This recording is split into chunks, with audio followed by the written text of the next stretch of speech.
Breaking news, Gunma Prefecture. By Isesaki FM AI.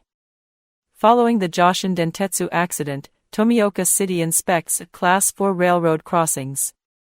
Following the accident in which a young girl was hit and killed by a train at a Joshin Dentetsu Class 4 railroad crossing in Yoshii-cho, Takasaki City, which does not have a warning device or barrier.